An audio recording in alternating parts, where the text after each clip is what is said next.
여러분 한 주간 잘 지내셨나요? 여러분의 계약이 23일로 밀렸다는 소식을 들었습니다. 다들 엄청 좋아할 줄 알았는데 생각보다 아쉬워하는 친구들이 많더라고요.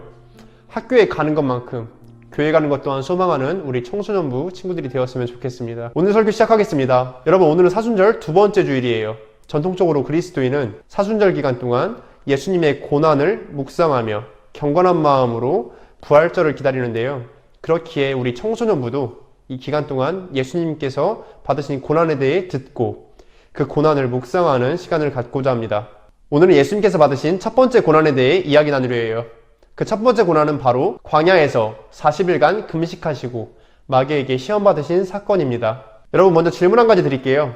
만일 여러분의 부모님이 대기업의 회장님이거나 한 국가의 왕이라면 어떻게 살고 싶으신가요? 아마 사람들은 여러분에게 잘 보이려고 애쓸 겁니다. 여러분은 어디를 가나 관심받고 사랑받으며 갖고 싶은 것 또한 마음껏 가질 수 있을 거예요. 여러분 스스로도 그러한 행복의 길만을 걸어가고 싶으실 겁니다. 그런데 오늘 본문 말씀에서 대기업의 회장이나 왕과는 비교도 안 되는 하나님의 아들이라고 선포되신 분이 등장합니다. 그런데 그분은 하나님의 아들이라 선포되셨음에도 불구하고 고난의 길로만 걸어가셨다고 해요. 그 말씀이 오늘 본문 말씀 마태복음에 기록되어 있는데요. 사실 오늘 본문 말씀인 예수님이 시험당하신 이야기는 마태복음뿐만 아니라 마가, 누가복음에도 기록되어 있는 이야기입니다.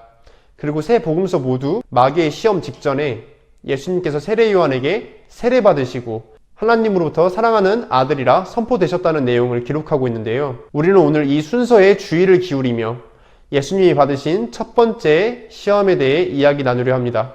여러분, 오늘 말씀에서 예수님께서는 세례 받으시자마자 광야에서 40일을 금식하셨다고 해요. 한두 끼만 굶어도 짜증나고 예민해지는 저희에겐 상상조차 할 수 없는 일입니다. 그런데 예수님도 우리와 별 차이가 없으셨을 거예요.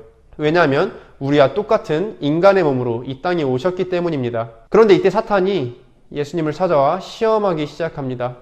만약 네가 하나님의 아들이라면 여기 돌들을 떡덩이로 바꾸어 보라고 시험합니다. 여러분, 그런데 기억해야 할 게 있어요. 예수님께서 시험 받으시기 직전에 어떤 일이 있었죠? 예수님께서는 세례 받으시고 하나님의 아들로 선포되신 놀라운 사건이 있었다고 했습니다. 불과 40일 전에 있었던 그 놀라운 사건을 사탄이 기억하지 못했을까요? 저는 아니라고 봐요. 사탄이 진짜로 노리는 건 따로 있었습니다. 바로 하나님의 아들이신 예수님께서 하나님의 능력을 예수님 자신만을 위해 사용하길 바랬던 겁니다. 하나님의 영광이 아닌 예수님의 육체적인 만족을 위해 그 능력을 사용하길 바랬던 거예요. 사탄의 시험을 객관적으로 봤을 때 정말 퍼펙트했습니다. 사탄은 예수님께서 금식하시고 가장 힘든 시기에 가장 치명적인 유혹거리를 들고 나와 시험합니다. 우리 중 어느 누구도 그 시험을 이겨냈을 거라 저는 감히 장담할 수가 없어요. 예수님께서는 분명히 그 돌들을 떡으로 바꾸어 자신의 배를 채우실 능력이 있으셨습니다. 사탄이 밑밥도 잘 깔아줬어요. 만약 하나님의 아들이라면 돌을 떡으로 바꿔보래. 그냥 바꾼 다음에 내가 내 배 채우자고 바꾼 게 아닙니다. 하나님의 아들임을 증명하기 위해 바꿨습니다. 자기 합리화할 수 있는 거예요.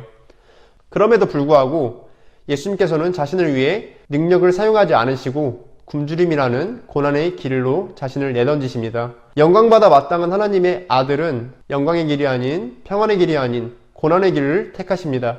오늘 함께 말씀을 들은 청소년부 친구들이 두 가지 메시지를 가슴에 새기고 살아가길 소망합니다.